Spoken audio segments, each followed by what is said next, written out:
Doctor Abdul তুষার, আমরা দেখছি যে বিএনপি এবং জামাত দুটি দলই এই আওয়ামী লীগের ভোটের নিয়ে এক ধরনের কারাকারি শুরু হয়েছে। পরিস্থিতি কেমন এবং কি ফল হতে পারে আপনি যদি বলতেন।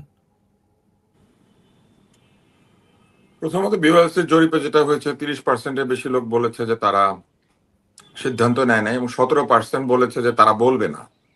তার মানে 47% ভোটার বলে নাই যে তারা আসলে কোথায় ভোট দিবে। তো এটা একটা বিরাট অংশ। এই বিরাট অংশের মধ্যে নিশ্চয়ই আওয়ামী লীগের ভোট আছে এবং যে 17% বলেছে যে তারা বলবে না, বলতে স্বাচ্ছন্দ্য বোধ করছে না, সেই 17%-এর মধ্যে আওয়ামী লীগ থাকার সম্ভাবনা বেশি, কারণ তারা স্বাচ্ছন্দ্য বোধ করছে না প্রতিকূল পরিস্থিতির কারণে। আর যে 30% বলেছে আমরা সিদ্ধান্ত নেই নাই, সেখানেও কিছু আওয়ামী লীগ যাবে, কিছু বিএনপিতে যাবে, কিছু জামাতে যাবে। তা আমরা ধরে নেন, যদি এইভাবে চিন্তা করি যে ওই 17%-এর মধ্যে বেশিরভাগ আছে আওয়ামী লীগ, আর ওই 30%-এর মধ্যে জামাত বিএনপি আওয়ামী লীগ সমান সমান আছে, তাহলে কিন্তু একটা বিরাট সংখ্যক আওয়ামী লীগের ভোট আছে যে ভোটাররা বলছে না যে তারা কোথায় ভোট দেবে। কেউ বলছে আনডিসাইডেড, কেউ বলছে আমরা বলবো না। আওয়ামী লীগ ছাড়াও কিছু দলের উপরে যেহেতু এক ধরনের নেগেটিভ প্রচারণা আছে, যেমন ধরেন জাতীয় পার্টি, কমিউনিস্ট পার্টি, আওয়ামী লীগের দোসর হিসেবে যাদেরকে চিহ্নিত করা হয়েছে, তাদের ভোটাররাও কিন্তু আসলে স্বাচ্ছন্দ্য বোধ করবে না বলার জন্য যে আমি আসলে কোথায় বা কাকে ভোট দিব, এটা তারা বলতে চাইবে না। তো সেই হিসেবে বিওএলসির জরিপে যে 19% আর 16% উঠে এসেছে, এটা মূলত 47%-এর মতো ভোটারদেরকে বাইরে রেখে জি। যারা বলেছে সরাসরি তাদেরকে আসলে আমরা পেয়েছি। ওই বিওএলসির জরিপে আপনি দেখবেন সেখানেও প্রায় 10% ভোটার বলেছে তারা এই পরিবর্তিত পরিস্থিতিতে আওয়ামী লীগকে ভোট দিবে। এখন ধরেন এই 10% ভোট তারা যদি আওয়ামী লীগকে না দিয়ে কোথাও দেয়, তাহলে কিন্তু ভোটের চিত্র সম্পূর্ণ বদলে যাবে। 10+19 হচ্ছে 29, আর 10+16 হচ্ছে 26। তাহলে বহু সিটে বহু জায়গাতে গড়বড় হবে। বিএনপির সিট কমে যাবে, জামাতের সিট বাড়বে, অথবা জামাতের সিট একদমই কমে যাবে, বিএনপি প্রায় ওভারওয়েলমিং মেজরিটি নিয়ে নেবে। এখন প্রশ্ন হচ্ছে, যখন আপনি এই ধরনের কোন জরিপকে চিন্তা করবেন, তখন আপনাকে ওই দলীয় ভোটারদের জুতা পায়ে দিতে হবে।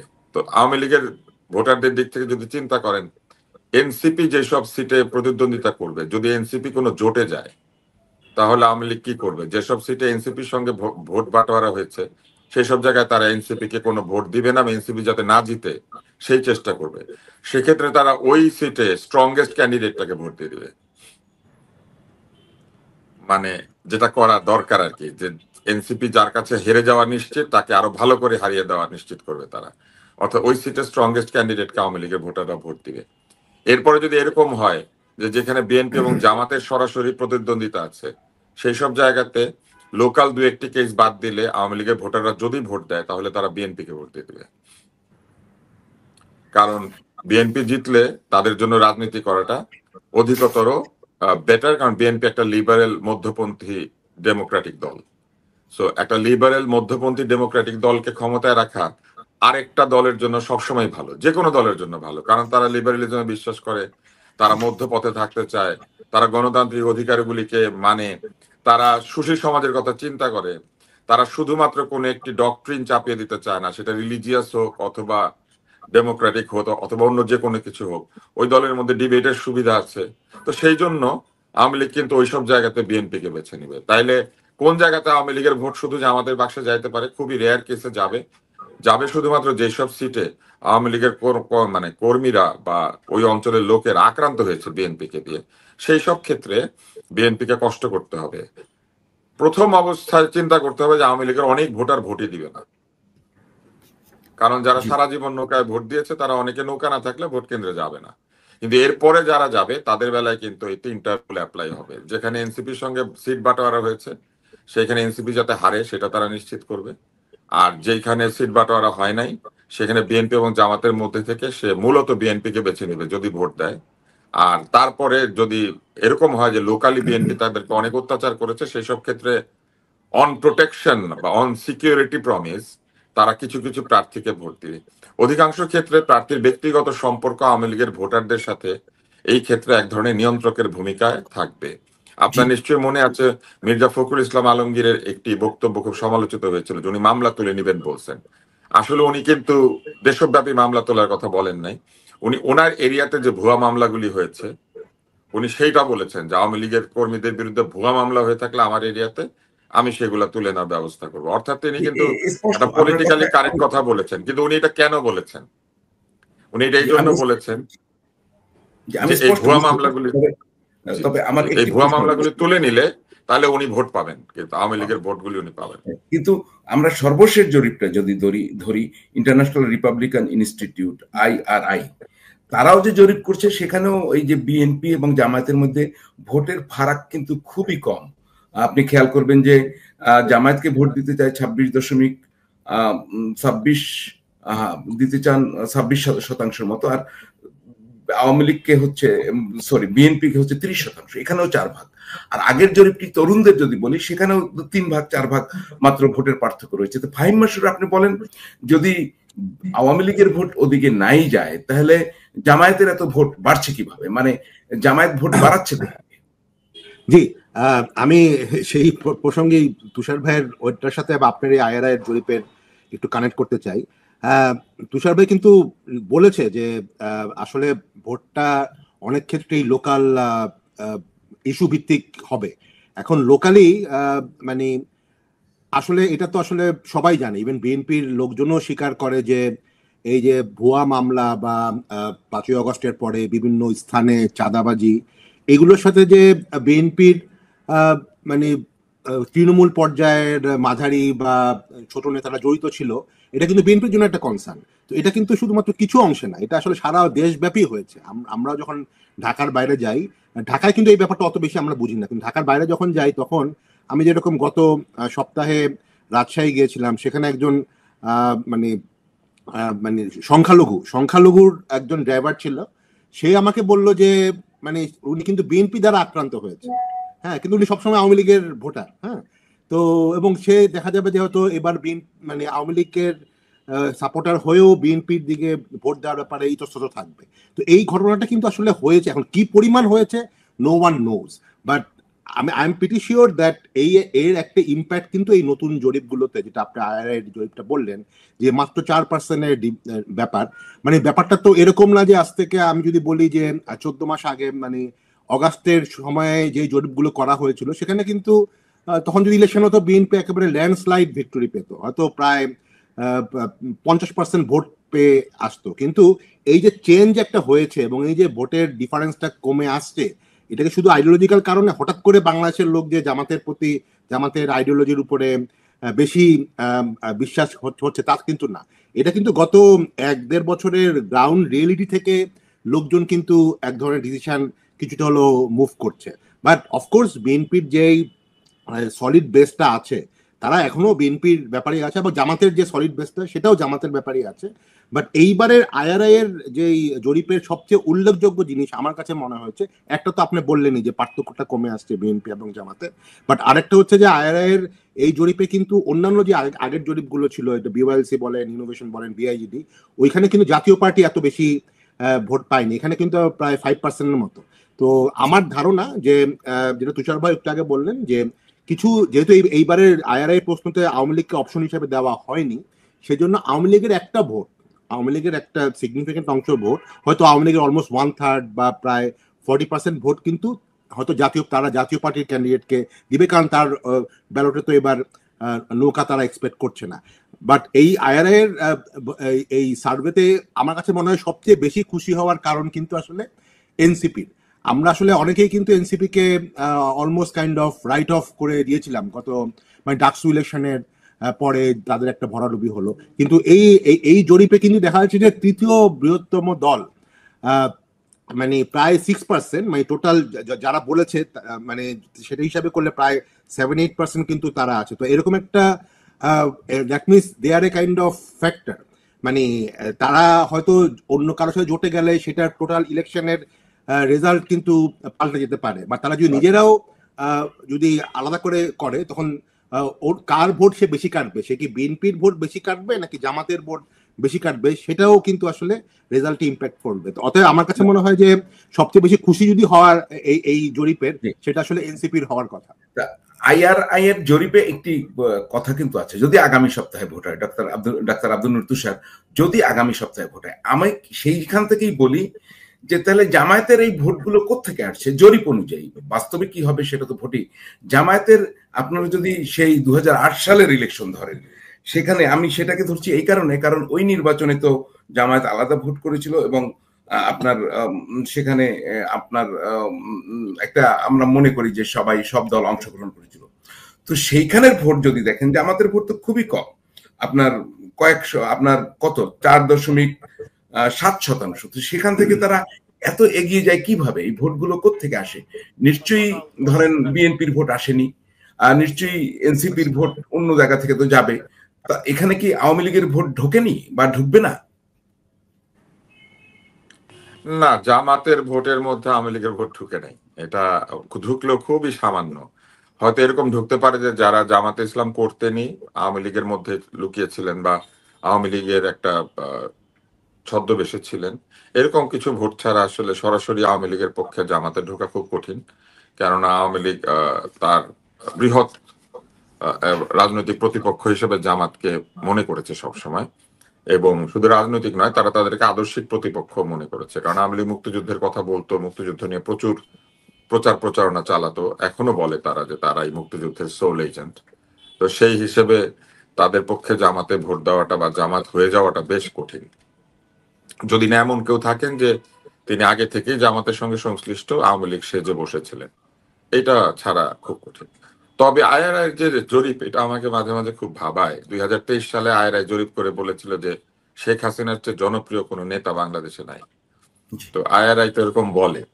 তো আইআরআই কে নিয়ে আমার এখন আসলে নানান ধরনের প্রশ্ন জাগে, এবং আমার কাছে বেশ মজাই লাগে। আইআরআই সবসময় নির্বাচনের আগে এই কাজগুলি করে, এবং তারা বেশ জোরালো ভাবে তাদের বক্তব্য প্রচার করতে পারে, কারণ তারা বিদেশি সংস্থা, ইন্টারন্যাশনাল রিপাবলিকান, এরকম ইন্টারন্যাশনাল ডেমোক্র্যাট এইসব বললে পরে আমাদের সংবাদ জগতে এবং আন্তর্জাতিকভাবে বেশ একটা চাপ তৈরি করা যায়। আর এটা যেহেতু আমেরিকান প্রতিষ্ঠান, তারা নিশ্চিতভাবে এক ধরনের পশ্চিমা স্বার্থ সংরক্ষণও করে।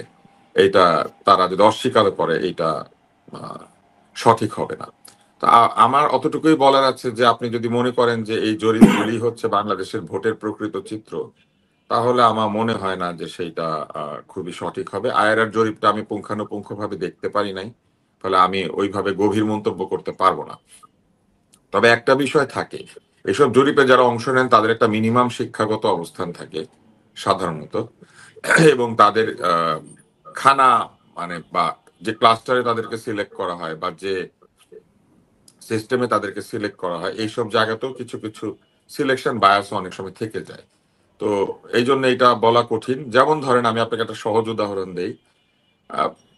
আমি যদি দারিদ্র্যের ভিত্তিতে সিলেক্ট করি, যে আয়ের ভিত্তিতে, আমি করাইল বস্তিতে গেলাম, কিন্তু করাইল বস্তি বাংলাদেশের একটি উন্নত বস্তি, সেখানে ডিশের কানেকশন আছে, ইন্টারনেট আছে, বিশুদ্ধ পানির সরবরাহ আছে।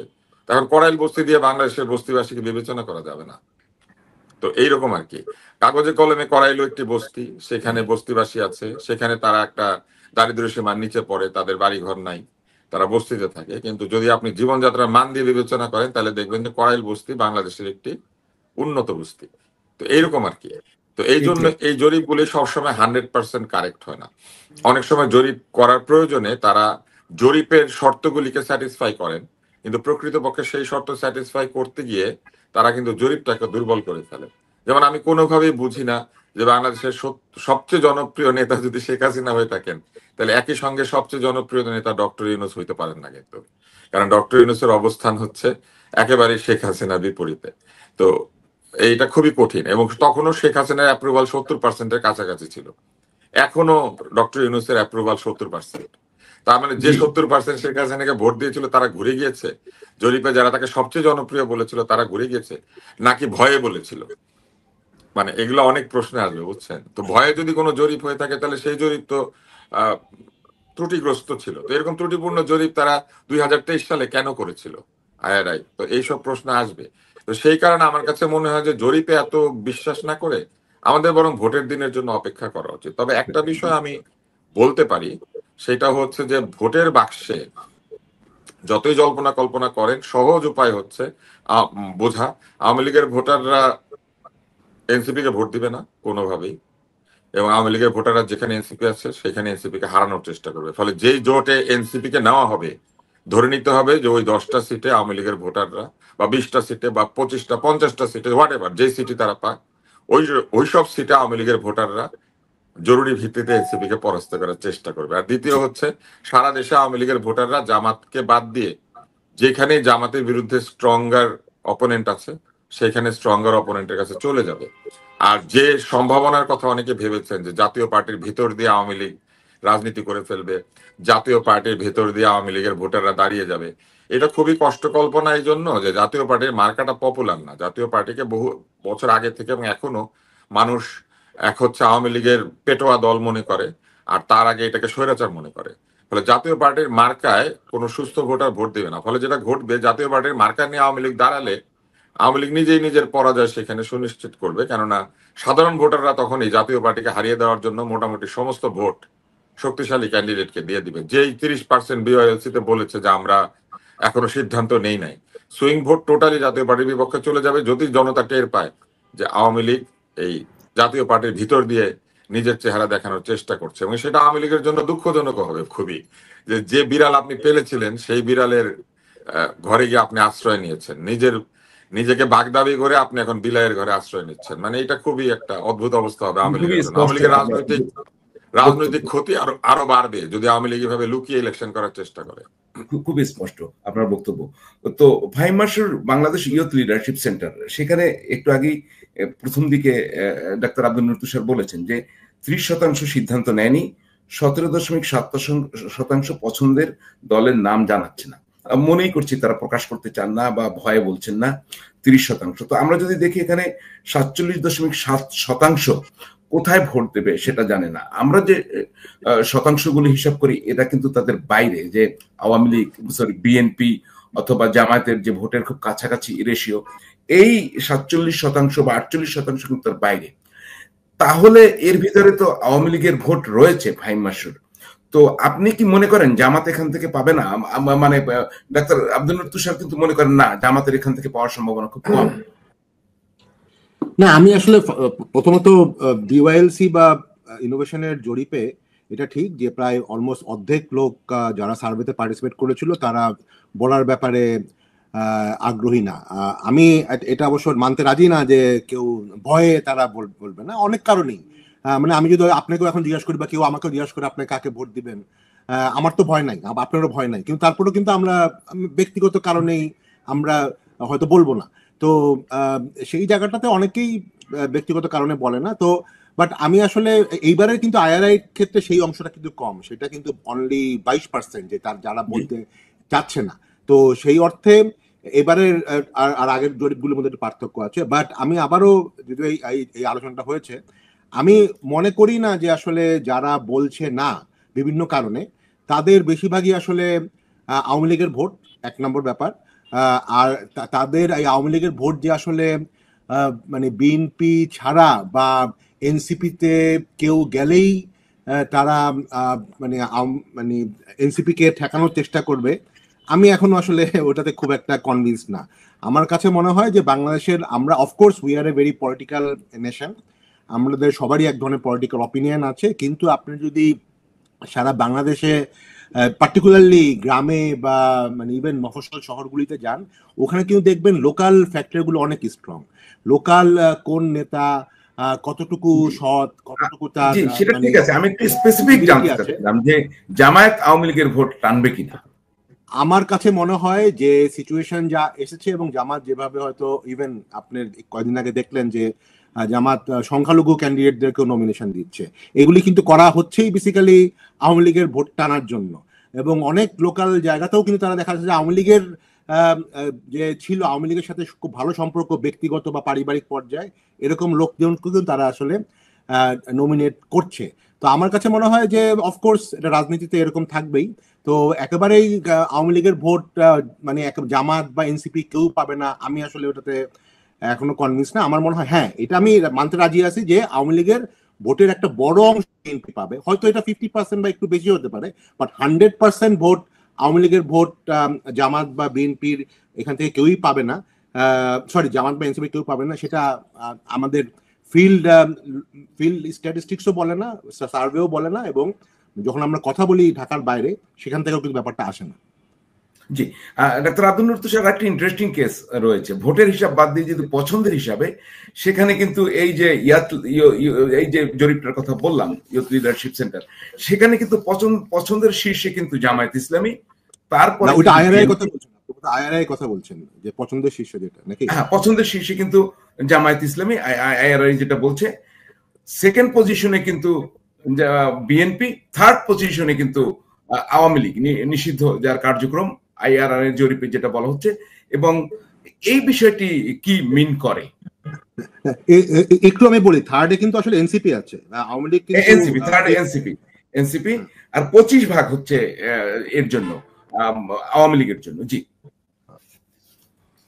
আপনি আমাকে একটু ব্যাখ্যা করে বলেন যে 70% অ্যাপ্রুভাল যদি একটা মিলে যায় 2023 আর 2025-এর একটা জরিপের মধ্যে, তাইলে বাকি জরিপটা নিয়ে আসলে আমি মন্তব্য করতে চাই না। আইআরআই এর জরিপটা নিয়ে আমি আসলে পুরোপুরি জানি না, অতএব মন্তব্য করতে চাই না। তবে এখানে যা লেখা হয়েছে, আমি মনে করি আইআরআই এই জরিপ আগেও যেমন ব্যর্থ হয়েছে, এইবারও ব্যর্থ হবে। আইআরআই এই জরিপের আদৌ আমার মনে হয় যে পুরোপুরি জেনে কথা বলা দরকার। কিন্তু সাধারণ লেম্যানস ভিউ থেকে আমি যখন পত্রিকাতে রিপোর্টগুলি দেখেছি, আমার কাছে মনে হয়েছে যে এটা গ্রহণযোগ্য জরিপ না। এইবার আসেন, একটা কঠিন কথা বলি। জরিপ সম্পর্কে মন্তব্য করার আগে প্রথমে চিন্তা করতে হয় জরিপের অর্থায়ন কে করেছে। এটা কিন্তু খুব ইম্পর্টেন্ট। এবং জরিপের অর্থায়ন বিবেচনায় নিলে আইআরআই এই জরিপ আমি কখনোই খুব গুরুত্ব দিয়ে দেখি নাই। আইআরআই জরিপ আইআরআই করে চাকরির অংশ হিসাবে, এবং তাদের যে ভবিষ্যৎ কর্মকাণ্ড, সেই কর্মকাণ্ডের অংশ হিসেবে। আমি সবসময় মনে করি যে জরিপ প্রতিষ্ঠানের যত ইন্ডিপেন্ডেন্ট হতে পারে কিংবা যত বেশি ক্রাউড ফান্ডেড হতে পারে, তত জরিপ ভালো হবে। জরিপের অর্থায়ন জরিপের চরিত্রকে নির্ধারণ করে। পৃথিবীর সব জায়গাতেই অর্থায়ন চরিত্রকে নির্ধারণ করে, এইখানেও করে। আসলে আমি এনসিপি সংক্রান্ত ফাহিম মাসুরের বক্তব্যের একটা রিবাটাল দিই। সেটা হচ্ছে, আওয়ামী লীগ একটা ভোটও এনসিপি কে দিবে না। এবং কেন দিবে না এটা পরিষ্কার ভাবে বোঝার চেষ্টা করেন। আওয়ামী লীগের পতনের জন্য এনসিপি 100%, মানে একটা দলের 100% নেতৃবৃন্দ আওয়ামী লীগের পতনের জন্য দায়ী। বিএনপির 100% নেতৃবৃন্দ আওয়ামী লীগের পতনের জন্য দায়ী না। জামাতের 100% নেতৃবৃন্দ পতনের জন্য দায়ী না। এনসিপি কে ভালোবাসা, স্নেহ, মমতা, পক্ষপাত সবকিছু করতে পারেন, কিন্তু আওয়ামী লীগের ভোটারদের চরিত্র যদি বুঝেন তাহলে বুঝবেন আওয়ামী লীগ কোনোদিন একটা ভোটও এনসিপি কে দিবে না। যেখানে এনসিপি থাকবে সেখানে আওয়ামী লীগের ভোটাররা এনসিপি কে ঠেকায় দিবে। দ্বিতীয় হচ্ছে, এটা একটা প্রি ফ্যাব্রিকেটেড ধারণা যে সংখ্যালঘুদেরকে মনোনয়ন দিলে পরে আওয়ামী লীগের ভোটাররা ওখানে ভোট দেয়। Totally not. আওয়ামী লীগের ভোটাররা, আমি আপনাকে একটা জিনিস বলি, আওয়ামী লীগের ভোটারদেরকে আপনারা জাজ করতে পারতেছেন না, কারণ আওয়ামী লীগের ভোটাররা 2014 সাল থেকে 2024 সাল পর্যন্ত একটা বিরাট অংশ ভোটই দিতে যায় নাই, তাদের ভোট আপা দিয়ে দিয়েছে। ফলে আওয়ামী লীগের ভোটাররা যায় নাই ভোট দিতে। আওয়ামী লীগের ভোটাররা যদি সত্যি সত্যি ভোট দিতে যায় এবং সত্যি সত্যি ভোট দেয়, তাহলে কিন্তু ভোটের চিত্র এই জরিপের সাথে মিলবে না। আওয়ামী লীগের ভোটাররা কিন্তু এখনো বলতেছে না তারা কাকে ভোট দিবে। আওয়ামী লীগের ভোটাররা যদি সত্যি সত্যি ভোট দিতে যায়, তাহলে এই ভোটের সাথে এই জরিপগুলো একটাও টিকবে না, প্রত্যেকটা জরিপ ব্যর্থ হয়ে যাবে, কারণ তারা কেউ মুখ খুলছে না। দ্বিতীয় হচ্ছে, যে কারণে তারা এনসিপি কে ভোট দিবে না, ওই একই কারণেই তারা অধিকাংশ জায়গাতে, আমি কিন্তু বলেছি অধিকাংশ জায়গাতে, আপনি যে বলছেন জামাতের 2%, 3%, 4%, 5% ভোট বাড়লো কিভাবে, বিভিন্ন জায়গাতে আলাদা আলাদা করে বেড়েছে। এটা যখন কিউমুলেটিভ হয়েছে তখন এটা একটা পার্সেন্টেজ শো করেছে। ধরেন কোন কোন আসনে অনেক বেশি বেড়ে গিয়েছে, আর কোন কোন আসনে কমে না। এগুলো যদি ইন্ডিভিজুয়াল আসনের ভিত্তিতে আপনারা বিচার করেন, তাহলে দেখবেন কোন আসনে এত ভোট বেড়েছে যে সেইটা দিয়ে তারা টোটালে ভোট ক্যারি করছে। সেই জন্যই জামাত কিন্তু পিয়ারের পক্ষে এত প্রচারণা চালিয়েছিল, কারণ পিয়ার হইলে পরে তারা সুবিধাটা পেত। কিন্তু ইন্ডিভিজুয়াল সিটে যেহেতু বেস্ট, মানে হাইয়েস্ট কাউন্ট করা হবে, তাহলে এই জরিপ যেভাবে পার্সেন্টেজে দেখাচ্ছে, সেই পার্সেন্টেজ কিন্তু ইন্ডিভিজুয়াল সিটে গিয়ে টিকবে না। কারণ বহু সিটে ভোটের ব্যবধান হবে বিএনপির সাথে আওয়ামী লীগের বা অন্যদের 5 লাখ, বহু জায়গাতে জামাত জিতবে 2000-3000 ভোটের ব্যবধানে। ফলে এই জরিপ কিন্তু এইভাবে, এই কিউমুলেটিভ জরিপ কখনোই ইন্ডিভিজুয়াল সিটকে রিপ্রেজেন্ট করতে পারে না। আমরা প্রায় শেষ পর্যায়ে, আমি ফাহিম মাসুর খুব সংক্ষেপে আপনার কাছে জানতে চাইবো যে এই যে জরিপটা, যে 53% মানুষের পছন্দের কথা বলেছে জামায়াত ইসলামী, আর বিএনপি কে 51%। এই পছন্দ যদি ভোট হয় তখন কি পরিস্থিতি দাঁড়াবে, হতে পারে কিনা সামনে যদি জায়গাটা চলে আসে? না, এটা একটা ইন্টারেস্টিং। আপনি শুধু পছন্দ না, এখানে কিন্তু আবার অপছন্দেরও আছে। হ্যাঁ, তো দেখা যাবে আপনি যদি দেখেন যে অপছন্দের ক্ষেত্রে কিন্তু আবার বিএনপি শীর্ষে। তো বিএনপির আবার যারাই বিএনপিকে অপছন্দ করে তারা কেউই বিএনপিকে ভোট দিবে না তাও কিন্তু না। অনেকে হয়তো বিএনপির সাপোর্টার, বিএনপিকে অপছন্দ করে তারপরেও কিন্তু বিএনপিকে ভোট দিবে। কারণ যদি আপনি শুধু এই পছন্দ অপছন্দের ব্যাপার রাখলে তো জামাতই বেশি ভোট পাওয়ার কথা। এখনো কিন্তু বিএনপি আমার প্রশ্নটা হচ্ছে পছন্দ যদি ভোটে চলে যায় তাহলে তো জামাতে গিয়ে। হ্যাঁ, কিন্তু নর্মালি পছন্দ অপছন্দ ভোটে ওভাবে যায় না। বাট এটা যেটা করছে সেটা হচ্ছে এটা it is much more A warning for BNP, যে বিএনপির বিভিন্ন কর্মকাণ্ডের প্রতি, মানে যেই লোকটা আসলে বিএনপিকে সাপোর্ট করে সে তো বিএনপির পলিসিকে সাপোর্ট করে, জিয়াউর রহমানকে সাপোর্ট করে, খালেদা জিয়াকে সাপোর্ট করে, তারেক রহমানকে সাপোর্ট করে, কিন্তু সে বিএনপির কর্মকাণ্ড, মাঠ পর্যায়ের কর্মকাণ্ডের ব্যাপারে অপছন্দ, তাই না? তো আমার মনে হয় সেটাই ব্যাপার। এবং আমরা আব্দুল নূর তুষার আপনাকে শেষ প্রশ্নটি করতে চাই। সেই 2008 সালের ইলেকশনে আসি, 2048.4% ভোট আওয়ামী লীগের, বিএনপি 32.5, 2008 সালের নির্বাচন, জামায়াত 4.7, জাতীয় পার্টি 7.7%।